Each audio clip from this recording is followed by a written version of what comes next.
Hello and welcome to the Consistory of the COELC YouTube channel. I'm your host for this video, Reverend Jake Zabel, the St. John's Evangelical Lutheran Church located in Dalby, Queensland, Australia.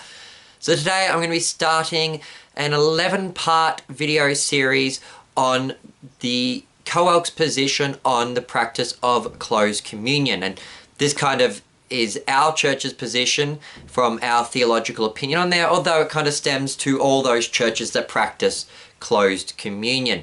So in this first video, I just wanted to give a brief introduction to the entire topic, and then starting in the next 10 videos, I'm going to be going through 10 categories of people who are and aren't welcome to come and commune at our altars. So there'll be 10 people that we welcome to our altar and 10 people we don't welcome to our altar. So to begin with, I just wanted to say that if anyone wants to know what the COELC's position on closed communion is, they have two choices. They can either go to our website, www.coelc.org, click on the We Believe, and you'll find our theological opinions there, and there's a theological opinion on closed communion. In addition to that, I have also written a book titled Closed Communion. It is essentially the same as our theological opinion, although it's also got a lot of extra appendices in the back, such as quotes from Pieper and Walther and other pastors like that on the topic of closed communion. So you can either buy the book from Lulu, or you can get the theological opinions direct from our website that will show us the COELC's position on closed communion. Just reading from the introduction of the COELC's theological opinion on closed communion, it reads, "Historically, the Church has practiced closed communion, in which the Church withheld Holy Communion from certain individuals. This practice is not merely a historical ecclesiastical custom, but is a biblical apostolic tradition. The Scriptures teach us that God gave pastors for the work of the ministry and sacrament. The pastors are the one who have been instituted by God for the work of the ministry. Those in the office of the ministry stand in the place and stead of Christ as his representatives, ambassadors, servants, and co-workers. Those who belong to the office of the ministry as the stewards of the mystery of God, that is, they are the ones responsible for the administration of word and sacrament. As stewards of the sacraments, the pastors are ultimately responsible for who does and does not receive Holy Communion. Since it is possible to receive Holy Communion in a worthy and unworthy manner, and since the Scriptures give us a grave warning for those who would drink of the Lord's Supper in an unworthy manner, pastors have been entrusted with the lofty task of admitting to Holy Communion those who would receive it in a worthy manner, and withholding Holy Communion from those who would receive it in an unworthy manner."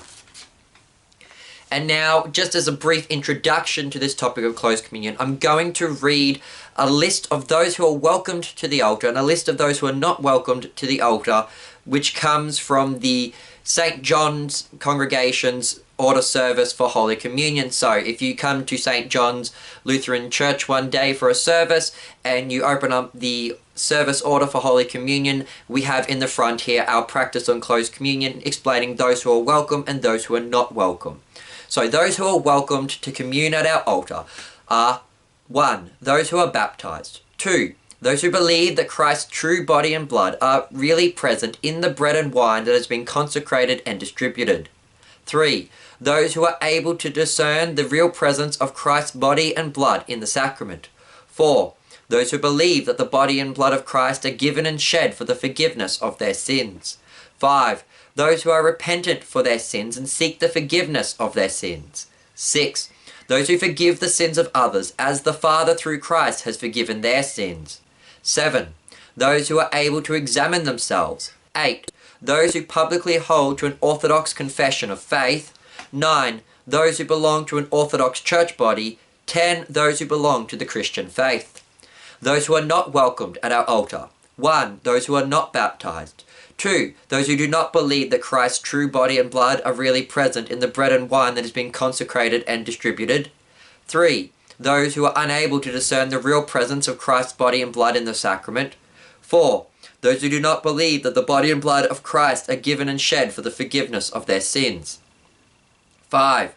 Those who are unrepentant of their sins and do not seek the forgiveness of their sins. 6. those who do not forgive the sins of others, as the Father through Christ has forgiven their sins. 7. Those who are unable to examine themselves. 8. Those who publicly hold to a heterodox confession of faith. 9. Those who belong to a heterodox church body. 10. Those who belong to another faith. Therefore, we ask that only those who are communicant members of the coelc, or those who are communicant members of a church body, which has officially and publicly declared altar and pulpit fellowship with the coelc, to come forward to receive the sacrament of Holy Communion.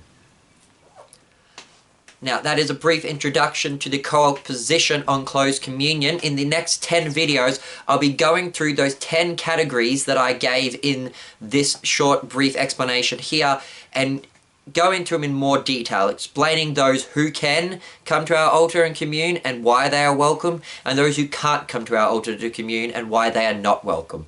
I've been your host for this video, Reverend Jake Zabel. Goodbye, God bless, and join me again for our next video when we continue our series on closed communion.